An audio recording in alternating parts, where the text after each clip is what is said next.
Hello and welcome to new section for DAX functions which are commonly used. As mentioned earlier, there are almost 250 plus DAX functions which are currently available, and these functions are being categorized into different categories.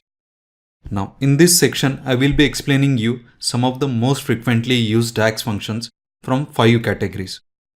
The first one will be date and time functions category. Second one will be maths and trigonometry. Third one will be statistical. Fourth one will be text related DAX functions. And finally, logical DAX functions. There are other functions also which are from different categories, but however, those are being used in some specific situations only. Hence, it would not be feasible to cover all of them in this particular section.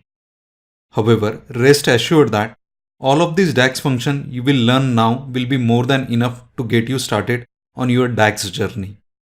Another important thing you should note that the DAX function which I will be explaining in this video will be by adding calculated columns just for easy understanding purpose. You can use these DAX functions inside other DAX functions as well while creating any of the DAX measures. And to understand the final result from such DAX measures, I will be mostly using matrix visuals in Power BI as we have seen in previous video. Similar to previous videos, we will see this matrix visuals which is very similar to pivot tables in Excel, which will help us to understand and explain the DAX functions more quickly. So once you are aware that what will be the result from the DAX measures, you can then confidently use it inside other visuals.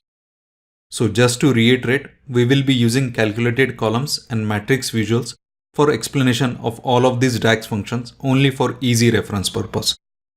So with that, let us get started towards journey in learning the DAX functions. See you guys in next video.